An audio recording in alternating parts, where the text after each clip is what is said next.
everyone. Welcome to The Zest, the official podcast of Orange Coast Magazine. I'm Chelsea Ranieri, and today's guest is the co-founder and chief marketing officer of the San Juan Capistrano-based apparel and accessories brand Seager, which combines the Old West and surf culture.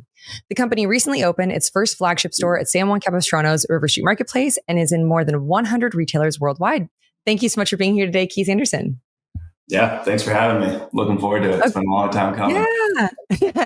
Well, the reason I'm so excited is you and I have been introduced to each other by mutual friends, and I got to feature your wife, Michaela, and your gorgeous home in the magazine last year or the year before. And to this day, it's still one of my favorite houses that I've ever featured. So now I get to interview you as well about Seager, which my husband Sam is obsessed with. So, oh, amazing. Yeah, that was a really cool article. Thanks for doing that. I know she was. Of course. Yeah, you guys, it was like your beautiful kitchen. But well, to start with you, where did you grow up? Oh, I was born in San Clemente, grew up in Mission Viejo pretty much my whole life, and spent some time in Newport and Huntington and Costa Mesa during the early years of Seager as well. Oh, nice. So all over the place. Well, yeah, all of those things. Yeah. Well, you went to Cabo Valley High School where you met a couple of Seager's co-founders. So how did that friendship first form back then? Yeah, so that was Elliot and I. It actually started before high school. We met in sixth grade, and we're basically like best buds from there on out. So we did all of middle school and high school together. That's so cool. Did you guys just like meet in class, or was it like a sport that brought you together? We had PE together in sixth grade, and I think we just became buds and we're like telling jokes and just hit it off from there. PE was like the place to make friends. That's where I meet a lot of my friends too. Yeah, it really was. It was just a place to do like dumb stuff, and we became friends. Exactly. Well, do you have any like stand-up memories or stories that you can share from when you guys were growing up together? I mean, we played multiple sports together in middle school and high school. We did a lot of dumb stuff. Like I said, we were ketchup and mustard for Halloween together one year. It's like we actually bought like a ketchup and mustard bottle outfit. That's probably like the randomest thing I could think of. That's so cute though. It's a lot of fun, like middle school and high school type stuff. Yeah. Well, you ended up majoring in business marketing and operations at Cal State Fullerton. Were you always drawn to entrepreneurship, or was there something different you had in mind back then? Yeah, I always wanted to do my own thing. I was never really interested in the corporate world. So I interned for like an action sports eyewear company. I worked at surf shops. So the path to Seager definitely made sense in that. Yeah. It's crazy. I didn't realize you guys started it when you were in college. Yeah. That's wild. Yeah, way back then. Yeah. How did the idea come about? I mean, honestly, the idea, the credit really goes to Elliot and Mattson. They were basically like drinking beers and came up with like the original concept of like blending the West and surf culture. And from there, like Elliot and I were already friends since middle school. So he called me, explained to me like what they had talked about. And I basically just said I was in. So we were in college. So we would meet up. I was at Cal State Fullerton. They were at UCSD. So most of the time we would meet up in the middle in San Juan, actually at Hidden House Coffee.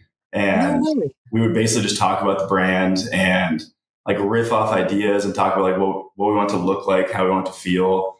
And about a year later, we launched the brand, came up with the name Seager, and each put in $250 and basically just launched it with a hat and t-shirt. Wait, so how did the idea for the West and like surf culture come together? I mean, really, like, it's funny now because the West is so trendy. I know. Yeah. It's like the biggest thing that people talk about nowadays. And that obviously comes from things like Yellowstone. Country music is at an all-time high. But 11 years ago, it wasn't trendy. Like, there were really just the legacy brands out there that have been doing it for 200 years. And I think that's something that really spoke to us is the brands that have been around for 150 years. And like, the West as a whole really just leads into the outdoors. And we're so interested into both of those things. So growing up in Southern California, we knew surf, but we also knew the outdoors, and we just wanted a way to blend the two. Yeah. And like San Juan Capistrano, I love that you guys would meet there, and then now it's like headquartered there, and it's also has like that ranch history. And it's like all that's perfect. But well, how did you guys decide what to launch with? I feel like that would be so hard to pick. That was super hard. Yeah. And when you bootstrap a brand and put in $1,000 total for all the partners, you can't really come up with a product that describes the brand as a whole. So we really just had to go into t-shirts because we knew a screen printer locally. So we really just launched with, I think, 2 t-shirts, maybe 50 units of each, and made a hat that we ordered online that fit nobody's head. we like had 4 people wearing it and just had to like get rid of the rest of them, and really just kept taking steps from there. Wow. So what were some of like the earlier challenges that you guys had to deal with? Gosh, probably just being bootstrapped in general. The first 4 years of the brand, we were all working side jobs. So I was working at a brewery and doing surf lessons on the side. Mattson was working at Bear Flag Fish Tacos. Elliot was working at Thalia Surf Shop. So we all had these side jobs, and we would just come together and work basically like 16, 18-hour days to like make the dream happen, because we were balancing both. So I would say that was the biggest challenge, but it was also the most fun we've ever had. Yeah. I have friends that also have their own brands, and they were saying like all the money that you make from your side job goes right back into your brand that you're trying to build. Yep. So that does sound like that'd be really hard to like make ends meet and also try to build the brand. Yeah, 100%. But like I said, it was also some of the most fun I've ever had. It was just fun to balance the two. Yeah. Wait, so how old were you guys when you launched it? It would be 10 years ago. So 21. Yeah. That's so wild. That does sound like a really fun time. Well, you moved into your first warehouse in 2018, and you partnered with Stetson to create cowboy hats. So can you talk a bit about what that brand is? I'm assuming it's one of the ones you're talking about with the great history, but how did that partnership come together? Yeah, that was huge for us. Stetson is a legacy brand in the space. They've been around for hundreds of years. They're credited to like creating the cowboy hat. So that partnership was instant credibility. And the hat sold super great, and that led us to producing our own cowboy hats. So it was really like a monumental partnership for us. Really cool. Yeah. Are those the hats that you guys have in store now, or now you have your own? Yeah. So we're not creating our own cowboy hats. That was like the start to us figuring out on our own, producing them in USA. We have a partner with a manufacturer in Texas. So all of our hats are 100% made in Texas.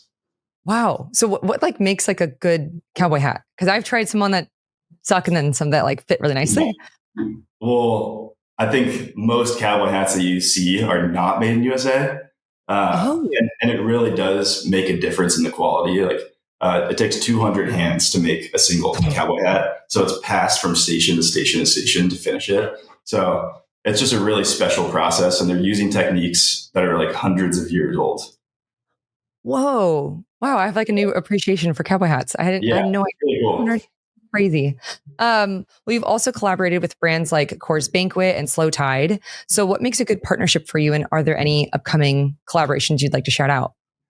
Yeah, that's a good question. We like to work with brands that are the best at what they do in their field. So, I mean, those 2 examples, Coors has been making beers for 250 years, and they're one of the greatest American beers out there. Slow Tide makes some of the best towels in the industry. Birdwell, a collab that we've done, makes some of the best trunks. So it's just about quality and aligning with partners that do it better than us and have been doing it for a while. I love that. Do you have any coming up in 2025 or 26? Yes, definitely. We have a lot coming up. It's our 10-year anniversary as a brand. So we are partnering with a few legacy companies at the end of this year. I will leave it at that for now. Okay. Some of them are secrets, but they're going to be really cool. We've been working on them for a while. We're excited. Oh, that's really exciting. Yeah. Well, how did you guys come up with the idea for the Seager Roundup concert in Austin? This looks like it was such a fun experience. That's another great question. Basically, I mean, it was just came from our passion in music. It was something that Elliot, one of my partners, spearheaded for the most part. And it was really just a rootsy thing that we want to do in Austin. Our second biggest location is Texas. So we just want to have some sort of presence there. And our 3rd year of doing it, it grew to a pretty big point to where we had guests like Nikki Lane, Vincent Neil Emerson, Alla Loss, Shooter Jennings. We had like 5 sponsors that were pretty big time come in and have booths. And it was awesome. And we will continue doing them. But it's a lot of work and we did not have a production partner. So we kind of paused it for a minute there, and we'll definitely jump back into it when we find the right partner. Yeah. And you guys did a similar event at Stagecoach. Is that this year, right? Yeah, we threw an offsite event at Stagecoach. So we've done that a couple of years in a row as well. And that has been like a partnership with Plunge. So they're like recovery events, but it's really like a party where people could also cold plunge and enjoy a few drinks by the pool before they go to the festival. Oh, what the heck? That's such a cool concept. Yeah. It's so hot out there. Yeah. Okay, well, you guys have your own podcast called Seager's Storytime, which was created in 2020. And you've had on guests including Shabuzi, David Kors, and Chloe Andino. So like big guests. So how did this whole podcast come to be, and what can listeners expect from it? It's super casual, first of all. There's like no script, no questions. We just kind of riff. And sometimes that can get us in trouble, and sometimes it turns into the funniest conversation ever. But basically the podcast started in 2020. We did one with Charlie Crockett, Fireside. So we actually went to a location, shot around the fire, and that was really how the podcast started. We were doing them all around the fire. We went to Nashville for Jordan Davis. We did one in Colorado with David Kors, and we just quickly found out that it's really hard to sustain that. I mean, even like this, like the noise and wind when you do it around the fire and the smoke going into our eyes, it just became really difficult. So we built a studio. Yeah, there was a lot of challenges, but they were fun. And so we built a studio in-house and have just been running with that ever since. Very cool. Do you have any upcoming guests or anyone you're excited about that you already recorded? Oh my gosh. We've had so many cool guests. I don't even know if I can call someone out because I've made a lot of friends from the podcast, which is pretty cool. Like people that I just hadn't met before and finally were able to come by and visit, and now I'm good friends with them. So I don't know if I can call one out in specific. Yeah, no, that's how I am too. People are like, who are you excited about? And I'm like, I am completely blanking right now. It's tough. It's cool to see ones like Shabuzi that we recorded a few years ago. And now he's like clearly made a name for himself. And it's just really impressive. So it's cool to be able to do those early on and like meet them before they kind of made it. So that's been fun. Yeah. No, when I was like scrolling through your guys' episode list, I was like, dang, like there's so many like big guests on here. Yeah, it's been really fun. We loved it. Yeah. Okay, so your flagship store in San Juan Capistrano opened last year. And for listeners who haven't been yet, there is like beer on tap. You have this cool like cowboy hat wall. So what was the inspiration behind like the design of the space? Yeah, we wanted people to walk in and immediately know what Seager was and get who we are. So actually Mattson's fiance, Helene, helped us with the interior design. So all credit to her for crushing on that because we definitely could have done it without her. But yeah, I mean, it's all full of trinkets and like past trip photos. And like you said, we have the cowboy hat wall, and we just wanted you to get the picture of what Seager is like right when you walk into the store. Yeah, we actually featured Helene for the magazine recently too. But and I think she mentioned that she designed your store. But totally, when I walked into Seager, I was like, this is the coolest. You 100% see the Old West with surf culture. Like the branding is so apparent. But what made you guys want to open at River Street Marketplace? We got approached about River Street, and it was just really interesting right off the bat, but we weren't planning on opening up a store. So we said no at first, and developer Dan came back and basically like repitched it, and he kept explaining to us like what it was going to look like, what other brands were there. And this is pretty much our hometown. This is where we're at now. So we got really excited about it and went to full commit mode. And now it was a dirt lot before we had committed. So we had to really trust the vision, and they obviously crushed it. So we're super stoked now. Yeah. That'd be really hard. I don't think I would have been able to imagine like what it ended up becoming from just a dirt lot. But why did you guys say no initially? And then what changed your mind? We just really weren't ready. We didn't think we were ready. It wasn't in our plans. Like literally it wasn't in our plans for the year. And I think we met with Dan enough times and really respect him and what he's done. And it just became apparent that it would be a good fit for us. So we decided to send it. Yeah. And you guys have like the perfect spot too. It's like right when you walk up. Yeah. We're very thankful. We're stoked. Yeah. And I also love the people that you've hired to work there. Like every time I've gone in, they're so friendly and like easy to talk to. It's like I don't know, gives a very like warm, welcoming vibe. That's amazing. That's great to hear. We have a great staff, so that's awesome. Yeah, no, literally every time we go there, my husband like has to stop in and buy something. But well, you also started the Uncle Bill Hat Company in 2023. Yes. So is this part of Seager? Is it a different thing? It is a separate company than Seager. Okay. It happened really organically. It originally was within Seager, and we just started making hats for friends of the brand and local companies like Hidden House Coffee and Coors Banquet and some musicians that we had met. And we realized that there was more scale to it and there was a gap in the market. Most people are just like kind of creating overpriced headwear and complicating the situation. And we just decided to simplify it. Now we have partners like Coors, Liquid Death, a lot of country musicians, still working with local shops as well. So it's been really fun. That's cool. So what are some of the musicians? We've done a wide variety. Morgan Wallen, Midland. Gosh, that's a lot that I can't think of. Shaky Graves, Goth Babe, a lot of different ones. That's so cool. So if someone is listening and they have a brand and they want hats, like they can just reach out to you guys and make something like that? Yeah, absolutely. Yeah, it's as easy as reaching out, and we could even help you design and low minimum order quantity. So we make it as easy as possible for you. That's awesome. My immediate thought goes to, dang it, I wish I knew that for all the bachelorette parties I've been to. Yeah. Well, is there anything new or exciting that listeners should keep an eye out for with Seager this year?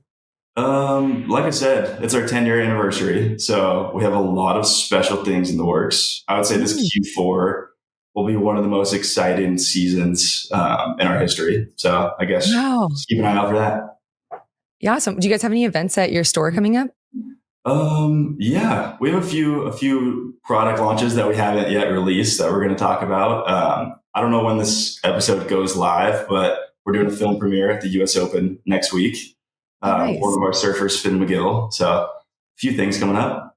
Oh, wow. So you have athletes as well for your brand? Yeah. That's so cool. Who do you have?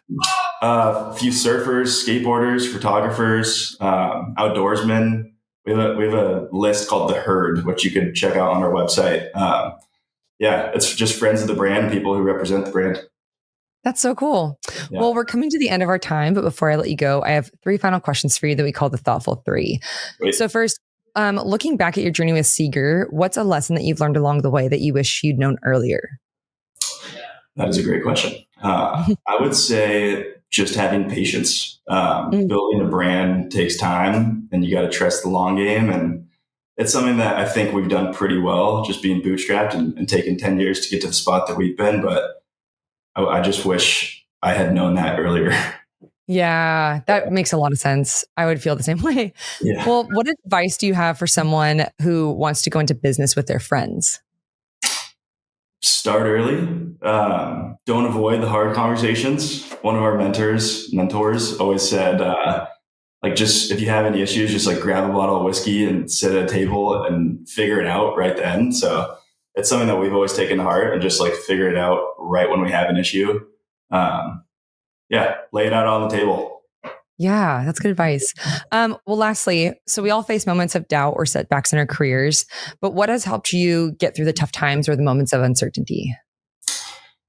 Oh, that's a great question as well. The people and the culture in the industry, I think it creates a fun space to want to keep going and like want to thrive. My faith, that's another one. It's just surrounding yourself with good people. Definitely. Well, thank you so much for doing this. It was so fun finally getting to talk with you. Yeah. We're such big fans in our house, so can't wait to see what else you guys create this year.